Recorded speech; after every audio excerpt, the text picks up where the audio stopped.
In SBS Volume 54, I believe something along the lines, Oda talked about Usopp and Luffy reacting to Nami and the fact that they're so close to age. That's why Luffy reacted the way he did, and that Usopp was the culprit because, like I said, of how close they were in age.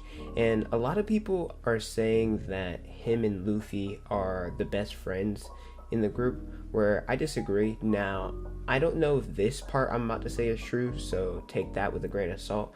But a lot of people are saying that Oda said that they were best friends, and I have not been able to find that anywhere because, in actuality, at least in my opinion, I don't think that him and Usopp are best friends. I think that goes to Zoro.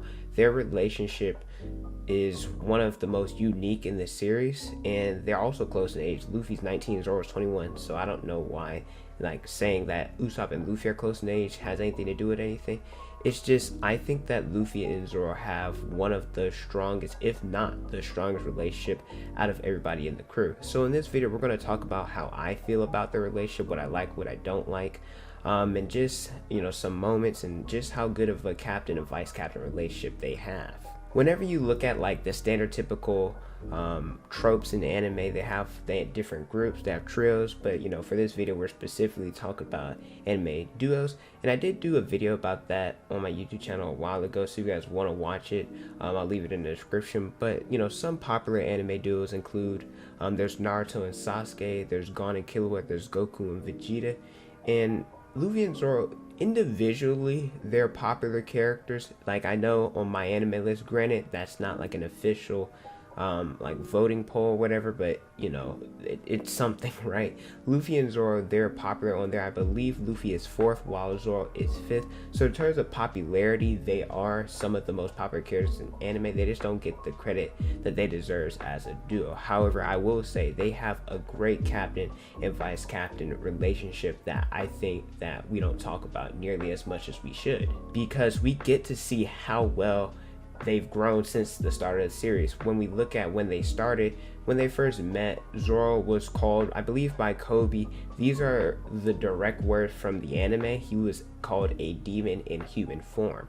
And when Luffy met him, right, they interacted, he fed him the rice ball, and Luffy thought he was actually a decent guy, where the rumors about him being a demon wasn't true. In actuality, Zoro, he ended up killing Himepo's dog, and he ended up beating Himepo because of the inconvenience he was causing, which caused him to be captured. And Himepo, he was like, okay, well, I'm tired of this board, I'm going ahead and execute him, where that made Luffy mad, and he really wanted him to join the crew. Luffy saves him. They both talk about their dreams and how hard of a dream they are, how hard it is to achieve, and that they're kind of ridiculous, right? Most people are going to laugh at them for stating dreams that you would believe aren't realistic or aren't going to become true. Because look at Luffy and Zoro, right? The interaction with Mihawk, how strong Mihawk was. That's Zoro's goal. He has to be as strong as him, as strong as Shanks, and as strong as Prime Rayleigh, and even stronger than that. And then Luffy becoming the king of pirates has to be stronger than those characters, also have to be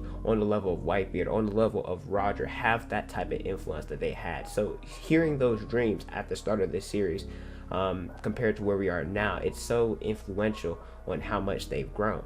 But then as Luffy and Zoro are talking, he's like, yo, he said, I'll be a pirate, but if you get in the way of my dreams, you have to commit seppuku and apologize to me. And Luffy's like, yo, being the world's strongest, that would really impress the king of the pirates. He would need no less than that of his crew. And the way that they interacted, it almost seemed as natural as they were fated to meet each other. Because, Luffy, he was like, Zoro, duck.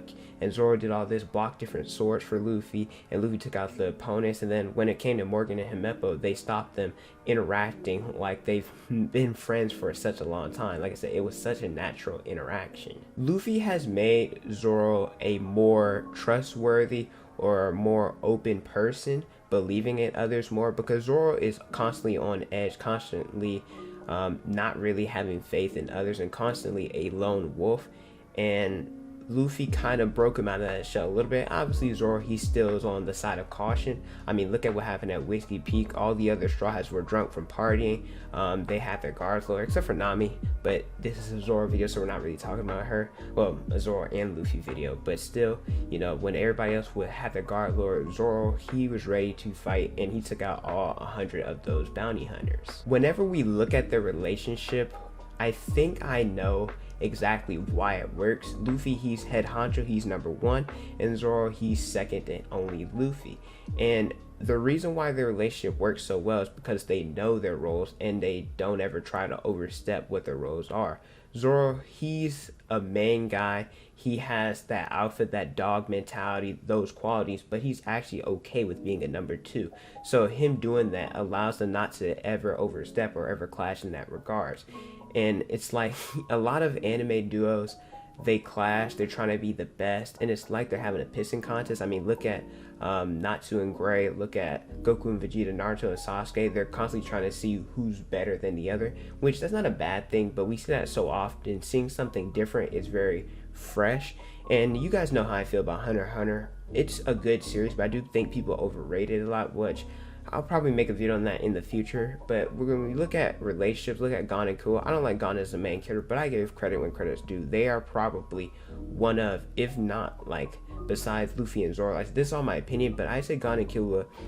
Like, if people were to say they're the best duo in anime, I would not disagree. Well, I wouldn't really put up much resistance because of how their relationship is structured. They're structured that they have an equal partnership similar to Zoro and Luffy, and I think that Togashi did a phenomenal job with those two as a pairing. I like the fact that Oda makes Zoro and Luffy relationship realistic. The fact that they do clash at times. Like I said, at Whiskey Peak, the whole misunderstanding. Luffy thought Zoro was just cutting down some random people, and we knew it was bounty hunters. They ended up going back and forth. They ended up actually fist fighting, where there's been countless of times in the series that Luffy does things that Zoro doesn't agree with, and he puts Luffy in check. The whole Usopp situation, saying that as a captain you have to demand respect. We're not playing pirates. If you don't do that, then I'll leave the crew. And Luffy understood that. He was like, okay, I got it. Then there's Punk Hazard when they got taken out by the Yetis, got taken out by Caesar. Zoro was like, we didn't train for it to fool around and lose this earth, so you got to get a grip. This is the new world. You got to get your ish together. So they do have interactions when they are clashing. They misunderstand each other, and Zoro puts Luffy in check. Luffy, he understands what he has to do, and like I said, they understand their roles and their relationship together. I also like the fact that they're both rash. I mean, Luffy's a little bit more rash, but Zoro, he's also on the rash. He's more of the calm, collective one, but he does do some things that you're like, Zoro, what the heck are you doing? I think the best examples of how the two of them do it together, it has to do with Charlos, the Celestial Dragon situation where Zoro, he was ready to cut him down. He pulled out his sword, was ready to slice him, and then Boney stepped in, where a couple episodes later, Luffy ended up sucker punching him, and it was like, well, you shouldn't have stopped Zoro back then, right? They're on the same wavelength. Look at the whole hero thing. Luffy's like, I don't want to be a hero because a hero shares his meat. And then Zoro was like, I don't want to be a hero because he has to share his booze, right? And then Onigashima with the whole red bean soup situation, Luffy got mad and punched, used Gear 3rd, caused a scene at the party, and a couple seconds later, guess who caused a scene right along with him? Zoro. So I like the fact that even though they're both rash, they're always doing stuff together on the same wavelength. The captain and vice captain relationship is some of the best in the series. Even though the other Straw Hats, they say stuff to Luffy and do stuff to Luffy, in the way they interact, it's just because Zoro's the vice captain, it has more weight to it. And One Piece, like I said, it has some of the great relationships when it comes to the captain and vice captain. From the little that we've seen of Shanks and Beckman and Rayleigh and Roger, they appear to have such a unique relationship from the other members of the crew. And there's also King and Kaido. I think King and Kaido parallel Luffy and Zoro a lot, especially with King saying he'd never lose to somebody for the sake of Kaido, and Luffy and Zoro said he'll never lose to anybody again, making that promise to Luffy. And I also think Killer and Kid, they have a really good relationship. It's being more fleshed out in the anime version, which I love. Luffy and Zoro, they both protect each other. I think Zoro gets a lot of love, saying he's more loyal, the most loyal Straw Hat, and that he protects Luffy, but Luffy does it and protect Zoro equally, right? But some of the moments we're talking about, Zoro with the whole nothing happened situation took on Luffy's pain. I think one of the most underappreciated moments has to do with Zoro blocking Pika when they were running on the stone statue to get to Doflamingo. Luffy was like, I'll see you later, right? It wasn't even a question. He knew Zoro was going to take on Pika, and Zoro was on that wavelength. Was like, yeah, I got you, leave it to me. I love that interaction. And one that happened recently, in the One Piece anime is on Onigashima when they were having that dialogue with Kaido, and Kaido says something along the lines of "You're going to go to hell," and Zoro came out of nowhere. He's like, "Well, then I'll follow my captain into hell." And then as Kaido attacks Zoro, because Zoro's weakened from taking that ocean sovereignty attack, then Luffy goes and blocks, and he, punches Kaido, staggers him, where he's like, "Sorry, now you don't have to die now." That's just some of the best interaction between the two. And I'll talk about some of my favorite moments really quickly. I'm not going to go really in depth about it because I will save that for a future video. But number one has to be Zoro cutting the train. Luffy just asked him to cut the train, and Zoro just said yeah so nonchalantly. Luffy knowing that Zoro can do it. The whole Bellamy moment, in order to not fight back, Luffy's like, "Zoro, don't do anything," and they both take a lot of pain, a lot of punishment without even fighting back. Shows a lot of restraint, and Zoro respects Luffy's wishes. The fact that they both got stuck in Water 7, anytime Luffy's in a predicament, Zoro's in one as well. Luffy was stuck in between buildings, Zoro was stuck in a chimney. I thought that was funny.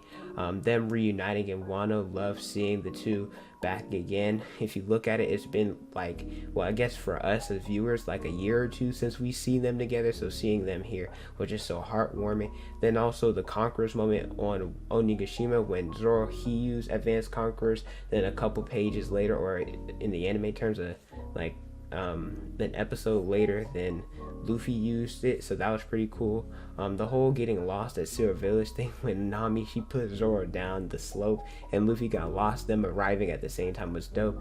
And then the whole situation with Crocodile, Zoro, he was concerned that Luffy might actually lose to Warlord of the Sea because that's an opponent they had never faced before, so he showed concern for that instance, and I don't think we talk about that moment nearly as much as we should. Like I said, the other Straw Hats, they do call Luffy out, they do protect him, they do have concerns for each other, etc. But Zoro, just him being the vice captain, his moments hit different to me, and they're both some of my favorite characters in anime. Zoro's number 1, Luffy's number 5. I have 2 other main characters above, and then I have a woman in anime above Luffy as well. If you know, you know who my favorite characters are. But thank you guys so much for watching. Don't forget to like, comment, and subscribe. All the notifications so you guys never saw a new video. Follow me on Instagram, Twitter, Snapchat, and TikTok. Is on the screen in the description below. Thank you guys so much for watching, and don't forget to unleash your potential.